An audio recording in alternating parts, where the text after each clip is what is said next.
Hello, नमस्कार सभी अतिथिगण को मेरा नमस्कार, सभी भाइयों को मेरा नमस्कार। हम यहाँ एकत्रित हुए हैं इंटरनेशनल ड्रग डे के लिए, यानी कि अंतर्राष्ट्रीय नशा निषेध दिवस के लिए। इसके बारे में मैं आप लोगों को कुछ जानकारी देना चाहूँगा। 1987 में संयुक्त महासभा में 26 जून को इस दिवस के रूप में घोषित किया गया था। 26 जून की तिथि 1839 में चीन द्वारा अफीम के व्यापार के खिलाफ तय की गई थी। इस कार्यवाही के दौरान इस तारीख को उस याद में चुना गया है। हम यहाँ सभी भाई इकट्ठा हुए हैं ये बताने के लिए आप लोगों को कि नशा एडिक्शन एक बीमारी है, एक डिजीज है जो कि जात पात, धन, दौलत, पैसा, ऊंच नीच कुछ नहीं देखती, किसी को भी हो सकती है। जो नशा करता है वो तो बर्बाद होता ही है, उसके साथ साथ उससे जुड़े हुए लोग, उसके घर परिवार वाले, दोस्त, साथ ही साथ समाज पे भी बहुत ही बुरा प्रभाव पड़ता है। नशे से बचने के लिए हम सब भाई नुक्कड़ नाटक के द्वारा आपको एक संदेश देने जा रहे हैं कि किस तरह रिहैब और एक सुंदर प्रोग्राम से जुड़कर हम सब नशे से दूर रह सकते हैं और ताउम्र उसे छोड़े रख सकते हैं। किस तरह कैसे नशा हमें प्रभावित करता है, कैसे हम उससे बच सकते हैं, इस सब की जानकारी एक सुंदर नाटक द्वारा हम सभी भाई आपके सामने प्रस्तुत करने जा रहे हैं। बेटा, बेटा, तू कहाँ चला गया? मैंने कितना मना किया तुझसे कि संगत को छोड़ दे। हाँ मैं आऊँ माँ। नहीं माना माँ, बेटा। पिताजी पिताजी सुनिए मेरी पिताजी। बेटा। माँ, अरे मैं सुन क्यों नहीं रहा आप लोग? बेटा, आप कौन? मैं तुम्हारा शुभचिंतक। आओ चले। आप मेरे को लेने क्यों आए हैं? तुम्हारा समय हो चुका है, तुम्हारी मृत्यु हो गई है पुत्र। मुझसे ऐसी क्या गलती हुई जो आपने मेरे साथ ऐसा किया? गलती जानना चाहते हो तो आओ, तुम्हें दिखाता हूँ। अच्छा माँ, मैं कॉलेज जा रहा हूँ। चल रुको बेटा, आज आपका पहला दिन है। आराम से जाना, अच्छी संगत में रहना और खुश रहना, हमारा नाम रोशन करना। ठीक है माँ। और क्या हाल है भाई? कौन भाई, आप कौन? मेरा नाम आतिम भाई। मैं अखिल। New joining? हाँ बस अभी एडमिशन लिया है। अच्छा ठीक है भाई, आओ नीचे घूम के आते हैं। कहाँ जा रहे भाई? बस थोड़ा यहीं तक चलना, पास तक आओ। आओ चलो। भाई एक सिगरेट दियो।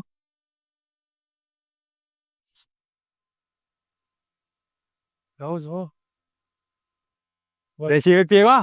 नहीं नहीं भाई, ये क्या कर रहे हो? गलत है, मैं नहीं करता ये सब। इतना बड़ा हो गया, कॉलेज आ गया, अब माँ के पल्लू से कब तक बंधा रहेगा? अपने फैसले खुद लेना। ये ले चेक कर। भाई मेरे घर वाले डांटते हैं। अरे एक बार चेक तो कर। ये वो मुझे, मैं नहीं करूंगा। एक बार चेक कर, ये ले, कुछ नहीं होता।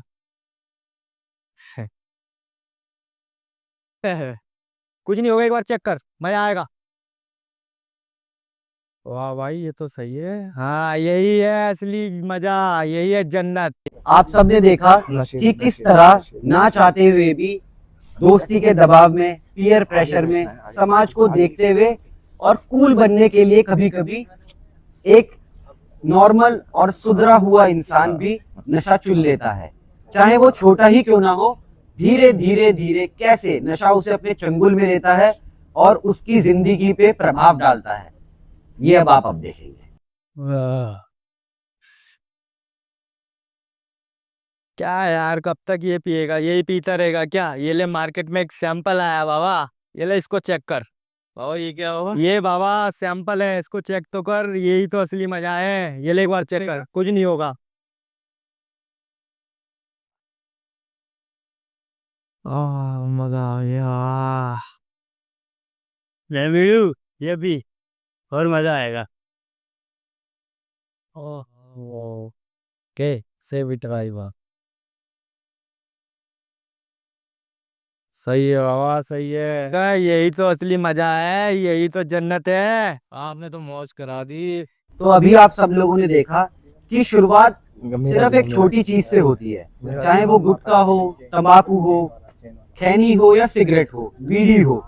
लेकिन कैसे कैसे धीरे धीरे इस नशे के चंगुल में फंसते फंसते एक इंसान अपने नशे और अपनी खुराक को बढ़ाता रहता है, और अंत में क्या होता है उसके साथ, ये अब आप अगले सीन में देखेंगे।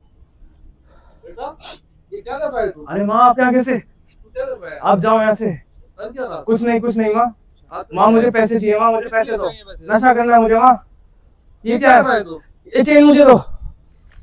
तो अभी आप सबने देखा कि नशे के दौरान कितना ही अच्छा इंसान, कितने ही अच्छे संस्कारों वाला बच्चा अपनी सभ्यता, अपनी वैल्यूज खो देता है। सिर्फ एक ही उसकी प्रायोरिटी रह जाती है, नशा करना और करते रहना। इसके लिए चाहे उसे अपने परिजनों को, घर वालों को, परिवार वालों को कुछ दुख पहुंचाना हो, चोरी करनी हो, वो ना ही सोचता है, ना ही सोच पाता है। सोचने की क्षमता, सही गलत का फैसला और चुनाव करने में असक्षम हो जाता है।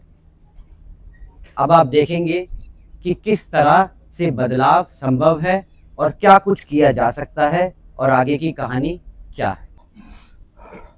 हे भगवान, अब तो नशा भी नहीं करना चाहता, फिर भी करना पड़ रहा है, ऐसी आदत पड़ गई है। मुझे बचा लो,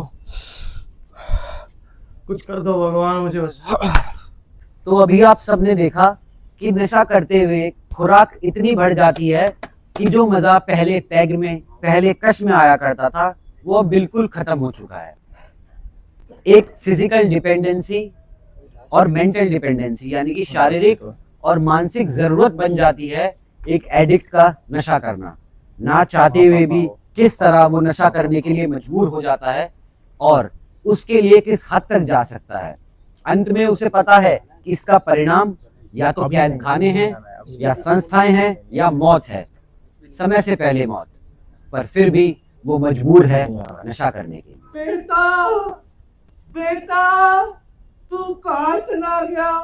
तुझसे कितना मना किया था कि भगवान, आपने मुझे दिखाया मैंने क्या गलतियां की, लेकिन मुझे एक मौका और दो। मैं अपनी जिंदगी सुधारना चाहता हूँ। माना मैंने बहुत सारी गलतियां की, लेकिन अब मैं सुधार चाहता हूँ। मौका तो तुमने कभी मांगा ही नहीं। जब तुम जीवित थे, तुम्हारे माता, पिता, समाज ने तुम्हें खूब समझाया। ना ही तुमने मौका मांगा, ना ही संभलना चाहा, ना ही सुधरना चाहा। तो अब ये इच्छा क्यों? भगवान, मेरे से गलती हो गई भगवान। अब मैंने देखा कि मैंने क्या गलतियां की हैं। उस समय मुझे पता ही नहीं चल रहा था मैं क्या गलतियां कर रहा था। मुझे एक मौका और दीजिए प्लीज। ये आखिरी मौका मैं तुम्हें देने जा रहा हूँ। इसका पूर्ण रूप से इस्तेमाल करना और अपने जीवन को बेहतर बनाना। बेटा क्या कर रहा है तू? अरे माँ, आप यहाँ कैसे? तू क्या कर रहा है? नहीं माँ, माँ मेरे परेशान मत करो, मेरे को पैसे चाहिए रीड। लुट गई, मेरा तो सब कुछ बर्बाद हो गया। मेरा बेटा कहाँ नशे में पड़ गया ये? हाँ हो गया। कौन हो आप? मैं अखिल का दोस्त। बताओ क्या हो गया? बेटा, हम तो बिल्कुल बर्बाद हो गए। हमारा बेटा नशे में पड़ गया, पूरा घर बर्बाद कर दिया। तो आंटी आपने इलाज नहीं कराया इनका? कैसा इलाज बेटा? देखो आंटी, मैं भी नशे के जंगल में ढूंढ गया था, ठीक है। तो मैंने एक रियाफ काटा जिससे मेरे को राहत मिली और अच्छा सुंदर होल बने देता वहाँ। सो आप ही एक बार ट्राई कीजिए। बेटा, जहाँ मर्जी इसे ले जाओ, बस इसकी जान बख्श दो, कुछ ऐसी कृपा कराते।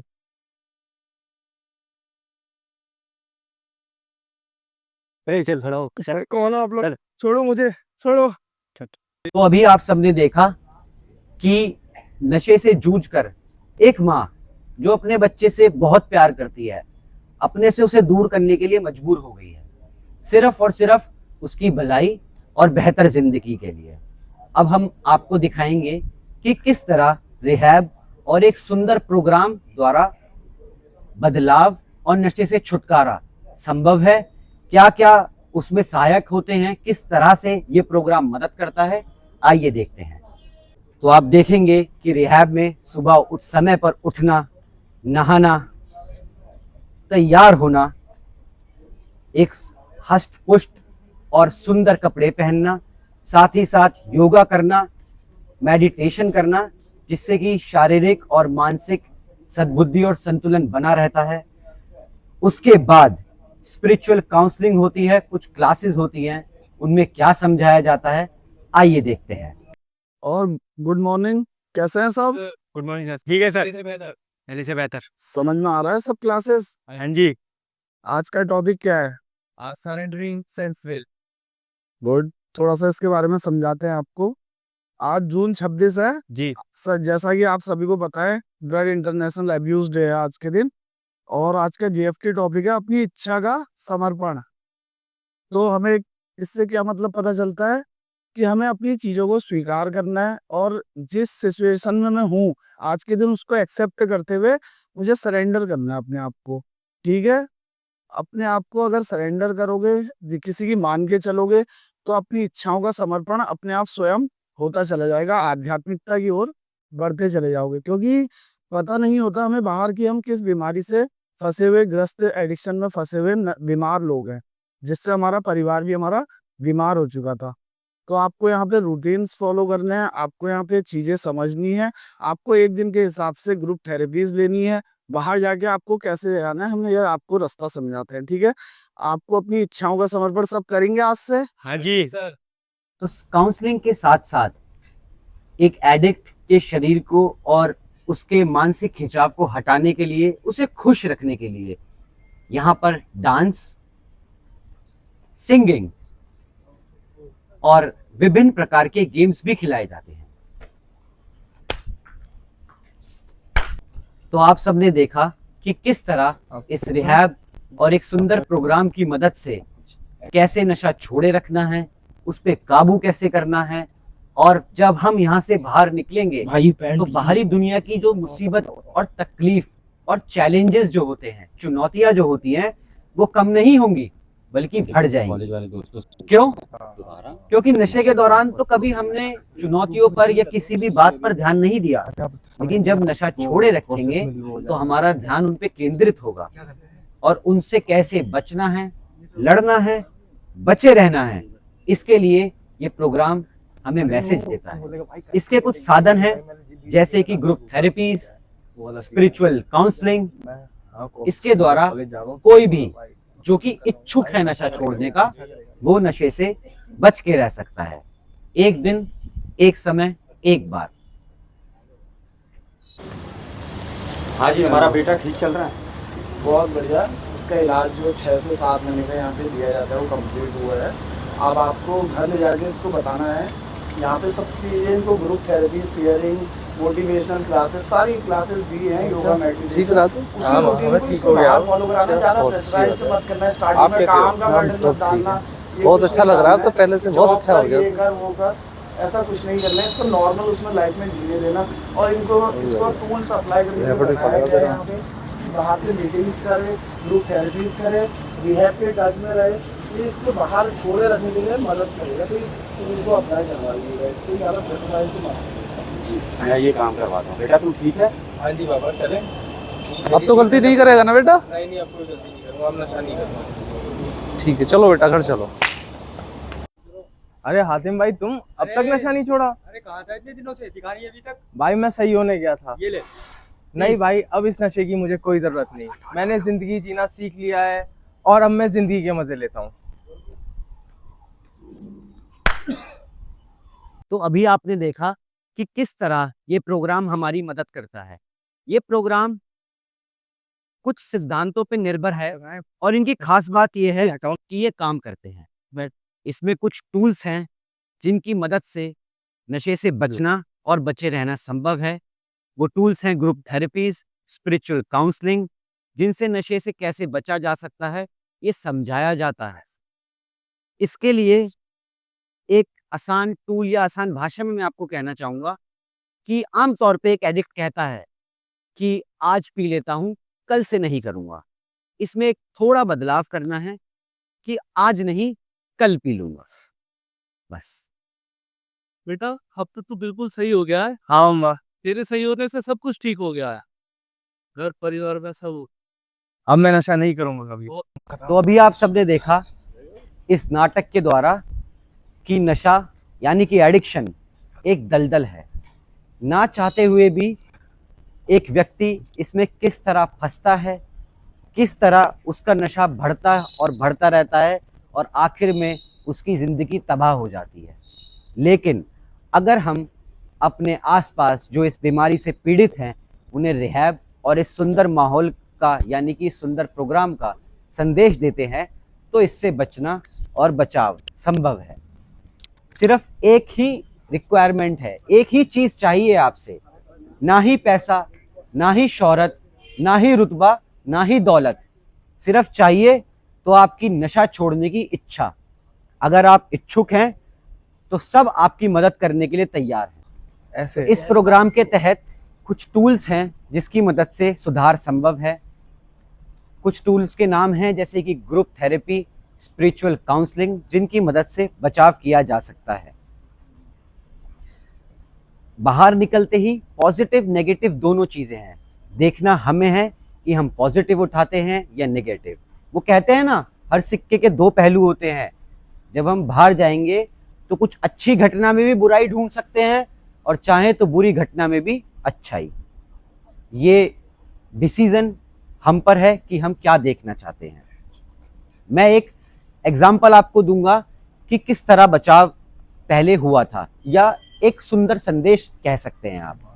हम सब ने सुना है कि शिव भगवान को नीलकंठ कहा जाता है। तो क्यों कहा जाता है, इसके पीछे मेरे सद्बुद्धि में या मेरे सुझाव में किस तरह से इस प्रोग्राम की सहायता में लिया जा सकता है, वो ये है कि जब समुद्र मंथन हो रहा था, एक तरफ दानव थे, एक तरफ देवता, और समुद्र को मथ रहे थे। मथते हुए उसमें से विष निकला। विष को शिवजी ने जब ग्रहण किया तो अपने कंठ में रोक लिया। इसे हम आज के दौर में इस तरह से इस्तेमाल कर सकते हैं कि समाज में तो सारी बुराइयां हैं, कोई आपको गलत भी कहेगा, आपको गुस्सा भी आएगा, किसी के गलत बर्ताव से, अपने ही गलत फैसलों से दुख भी होगा। वो सभी बुराइयों को हमें ग्रहण करना है, लेकिन यहां रोक देना है अपने कंठ पे। उससे डील हमारा मस्तिष्क करेगा, यानी कि दिमाग से डील करना है, अपने दिल तक उसे नहीं पहुंचने देना। दिल तक पहुंचने पर ऐसा हो सकता है कि हम शायद नशा चुन ले अगर इस प्रोग्राम से ना जुड़े रहें, लेकिन अगर जुड़े रहे तो कंठ में रोककर अपने दिमाग से डील करेंगे और नशे से सदैव दूर रह सकते हैं। हमें थेरेप्यूटिक वैल्यूज सिखाई जाती हैं कि किस तरह एक एडिक्ट दूसरे एडिक्ट की मदद कर सकता है नशे से सदा दूर रहने के लिए। अगर एक एडिक्ट के मन में कोई बुरा विचार है और वो ग्रुप थेरेपीज में गया उस विचार को इसके साथ नशा करने से पहले, तो सभी भाई उसकी मदद करेंगे, उससे बाहर निकालने के लिए उसको एक बेहतर संदेश देंगे। अगर गलती से या भूल चूक से वो नशा भी कर ले तो मैं ये नहीं कहूंगा कि वो थेरेपीज में नहीं जा सकता, जा सकता है। और अगर उसकी इच्छा है, इच्छुकता के साथ सुधार फिर भी संभव है, बदलाव संभव है। एक दिन हमें बिताना है, बस ये सोचना है कि मैं आज नशा नहीं करूंगा, कल को कल देखेंगे। अंत में मैं एक संदेश आप लोगों को देना चाहूंगा, ये सभी भाइयों के लिए है कि भगवान उन कंधों पे ही बोझ डालता है जिनमें उन्हें उठाने की क्षमता होती है। उन कंधों पे वो बोझ नहीं देता जो उसे उठा ना सके। तो हम सब गॉड गिफ्टेड हैं, हम पे भगवान की असीम कृपा है कि हमें इस सुंदर प्रोग्राम का संदेश मिला है और सुधरने की इच्छुकता हमारे अंदर जगाई गई है। आप लोगों का धन्यवाद। नशा मुक्त भारत अभियान जिंदाबाद। जिंदगी को हाँ।